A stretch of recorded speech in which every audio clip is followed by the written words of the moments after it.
என் பெயர் சங்கர். என்னை அப்படித்தான் கூப்பிடுவார்கள். என்னை பற்றி நீங்கள் இன்னும் விவரம் அறிந்து கொள்ள ஆசைப்படலாம். ஆனால் எனக்கு ரயிலுக்கு நேரமாகிறது. இன்னும் அரை மணி நேரத்தில் நான் தாம்பரம் ரயில் நிலையம் அடைய வேண்டும்.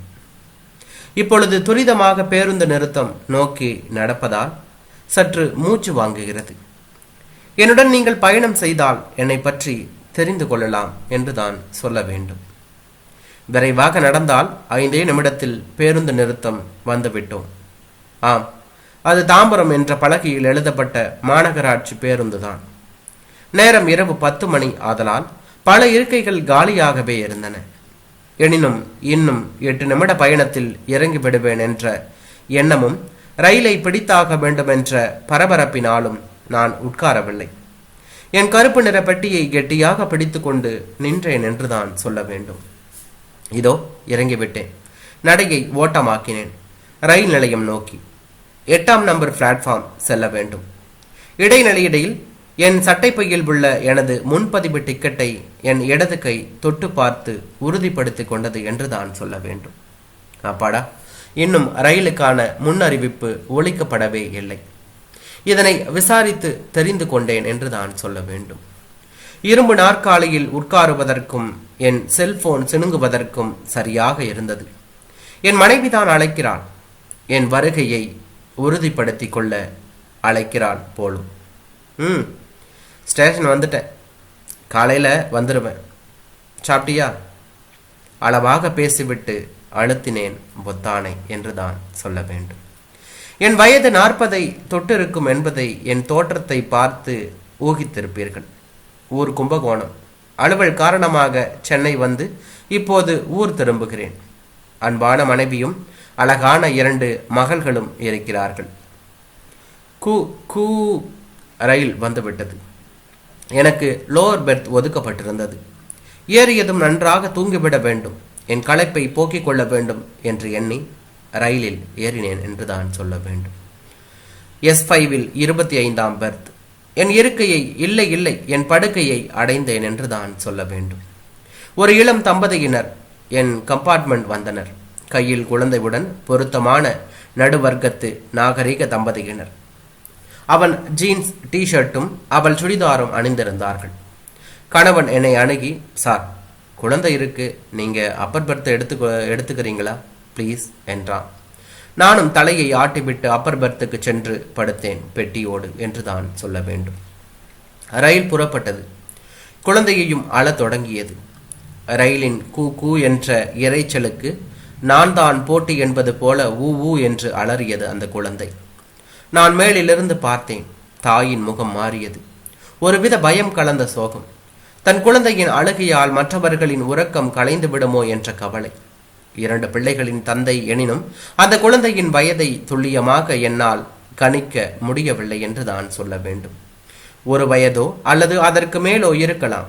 1 வயதுக்கு கீழ் இருக்கவும் வாய்ப்பு உண்டு என்றுதான் சொல்ல வேண்டும்.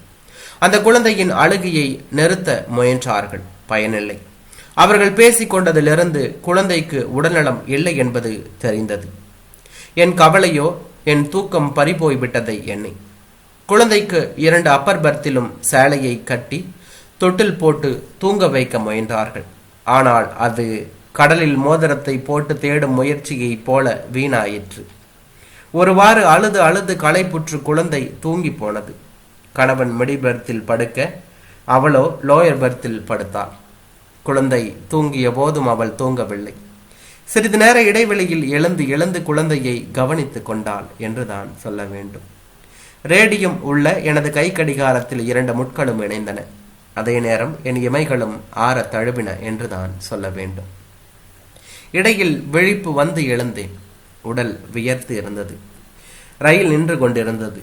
நீண்ட நேரமாக நின்று கொண்டிருக்க வேண்டும். மணி 1:30. விழுப்புரம் ஜங்ஷனாக இருக்கும் என நான் நினைத்தது சரிதான். கீழே பார்த்தேன். அந்த பெண் தன் குழந்தையை ஆட்டிக்கொண்டு இருந்தாள். குழந்தையின் தூக்கம் கலைந்து விடாமல் இருக்க ஆட்டுகிறாள் போலும். அவளோ இளம்பெண். இந்த சிறிய வயதில் தூக்கத்தை பொருட்படுத்தாமல், தன் அசௌகரியத்தை பற்றி கவலைப்படாமல் குழந்தைக்காக தியாகம் செய்கிறாள் என்றுதான் எண்ணம் தோன்றியது. இத்தனையையும் அவள் விரும்பியே செய்கிறாள். ரயில் கிளம்பியது. அவள் உட்கார்ந்து கொண்டு ஆட்டினாள் தொட்டியை. எனக்கு தூக்கம் பிடிக்கவில்லை. பல யோசனைகள் என் மனக்கண் முன்னே தோன்றின. அவை என் பிள்ளை பருவத்தில் என் தாயுடன் நான் கழித்த நாட்கள். என் கூட பிறந்தவர்கள் 7 பேர். எல்லோரையும் என் தாய் அளவில்லா அன்பு கொட்டி வளர்த்தார். இன்று என்னை பெற்றவள் எங்கள் சொந்த ஊரான திருநாகேஸ்வரத்தில் வசிக்கிறார். அந்த ஊர் எங்கு உள்ளது என்று உங்களுக்கு தெரியுமா? கும்பகோணத்திலிருந்து 7 கிலோமீட்டர் தூரம்தான். ஆனால் நான் அங்கு சென்று என் தாயை பார்த்து 7 ஆண்டுகள் இருக்கும். ஆம், சொத்து தகராறு. அவள் என் தமையன் வீட்டில் வசிப்பதால் நான் சென்று பார்ப்பது இல்லை. மறுபடியும் குழந்தை முனகும் ஓசை கேட்டது. மெல்லிய குரலில் இங்கிலீஷ் பள்ளி பாடலை தாலாட்டாக பாடினாள். அவள் கண்ணில் குற்ற உணர்வு அவ்வப்போது தலை நீட்டியது என்றுதான் சொல்ல வேண்டும். நேரம் 4 மணி. இதோ நான் இறங்க வேண்டிய இடம் வந்துவிட்டது. பெட்டியை எடுத்துக்கொண்டு இறங்கி நடந்தேன். ரயில் நிலையம் அருகில்தான் என் வீடு. ரயிலின் சத்தத்தை கேட்டு விழித்து கொண்டு என் மனைவி என் வரவுக்காக காத்திருப்பாள். ஆட்டோவில் செல்ல 50 ரூபாய் ஆகும். ஆட்டோ ஸ்டாண்ட் நோக்கி நடந்தேன். அழுத குழந்தையின் நினைவும் அந்த இளம் தாயின் முகமும் என்னுள் புதைந்து கொண்டு வெளியேற மறுத்தன. இனம் புரியாத குற்ற உணர்வும் பாச உணர்வும் என்னை ஆட்கொண்டது. ஆட்டோ ஸ்டாண்ட் அடைந்தேன். எங்க சார் போகணும் என்ற ஆட்டோ டிரைவரின் மொழி எனக்கு புரிந்தாலும் என் மனதில் பதியவில்லை. எதிரே பஸ் ஸ்டாப்பில் திருநாகேஸ்வரம் என்ற முன்பலகை ஜொலிக்க நின்று கொண்டிருந்த பேருந்தை நோக்கி என் மனதின் உந்துதலை புரிந்து கொண்ட கால்கள் நடந்தன என்றான்.